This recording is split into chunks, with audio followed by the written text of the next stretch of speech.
these are my 8 tips for border crossings. In my most recent 2-month road trip, I crossed the US-Canada border 4 times. We're gonna get into those meat and potatoes in a little bit, but the first couple are really important and I just want to breeze through them.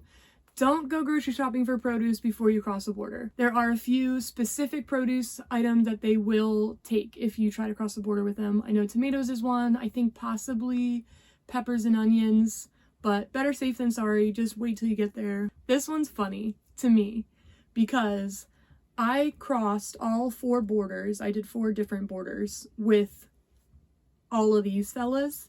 I have 1, 2, 3, 4, there's one behind me, 6 plants, and I think 1 that I've moved inside. So I had 7 plants in here. And the second tip is to not cross a border with live plants. I actually, at one border crossing, had a botanist get onto the bus and literally hand check every single plant, looking for pests. That was on my way into these states. On the Canadian side of things, I think they're more concerned about the soil. Either way, if you want to avoid a headache, don't bring live plants. By the time I learned this rule, I obviously was already in Canada with all my plants, so I couldn't really do anything about it. This is the first international travel that I've done in the last 2 years, and I thought that vaccine cards and all of that testing was going to be a big part of the border crossing.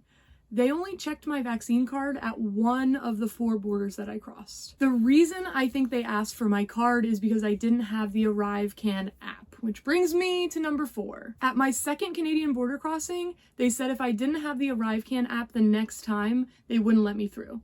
Although the first Canadian border crossing agent did not mention that at all. I was trying to download it in the line on my way through Niagara, and I guess everybody else in the line was trying to do the same thing. So there wasn't enough bandwidth for me to do so, but it turned out they didn't even ask for it. And then on my way back into Canada, it was like the crown jewel that you must have the ArriveCan app. And I'm gonna get back to that distinction a little bit later. Okay, number 5 I think is probably the most useful for me, and that's the questions that you should be ready to answer. The 3 most important ones that always stress me out and make me feel like I'm being interrogated are: where are you going? Why are you going there? And how long are you going to be there? You don't have to have an exact address, specific dates, documentation. You don't need any of that. I was flying by the seat of my pants on this road trip, so I didn't know where I was going. I didn't have a destination, and that was an okay answer. I just told him, when I get into Canada, I'm going to look for a place to sleep, and I'm just going across the provinces to see beautiful stuff. I also didn't know when I was going to re-enter the States. I said less than 2 months. I really didn't have any specifics or anything like that, and he seemed okay with that too. I don't know what red flags they're looking for when they ask you those questions, because I feel like the 2 answers I gave are red flags, but the guy seemed fine with that. This was also one of the friendliest agents that I interacted with, so that could have just been a lucky scenario. Number 6, something I always forget when I'm doing any sort of security checkpoint, is mace and pocket knives. If you have them, put them away or get rid of them. There were a few times when people came onto my rig to check it out.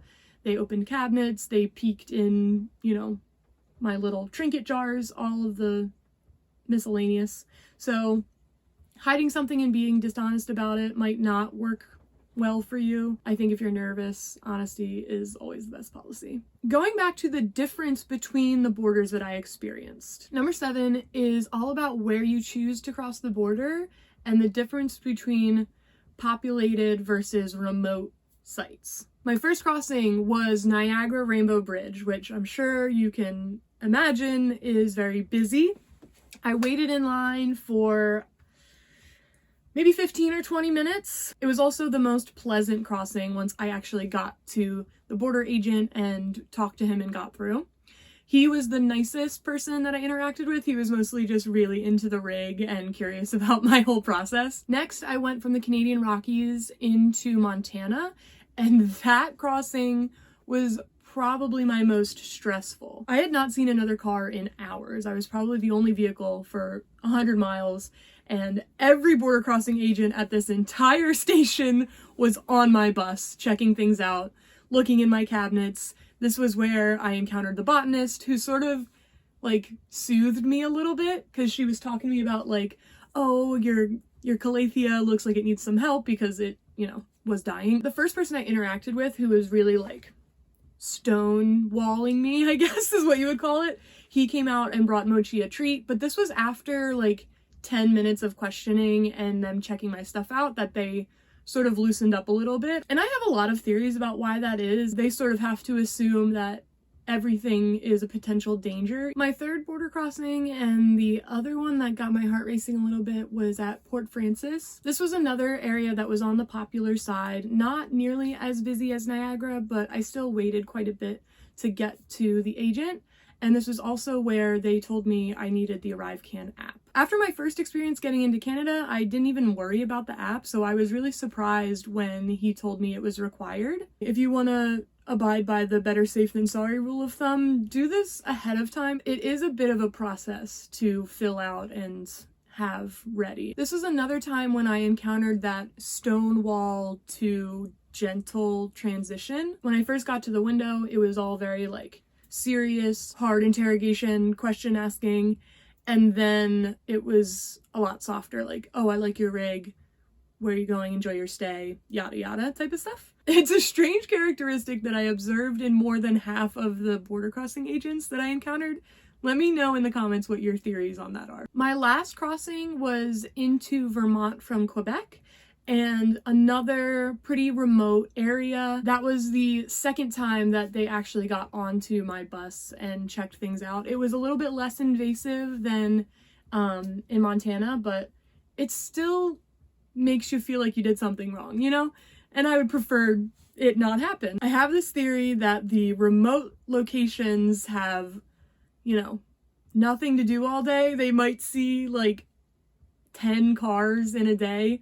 So they get on every vehicle and they check out everything. If you're super anxious about border crossings, I really think that it's worth waiting in line just to sort of get moved through the herd of cattle, rather than being the spectacle of everyone's attention at a remote place. It's never gonna be a totally stress-free process, but number 8, and something that's really important to remember, is that the people who work there are just doing their job. They're just normal people.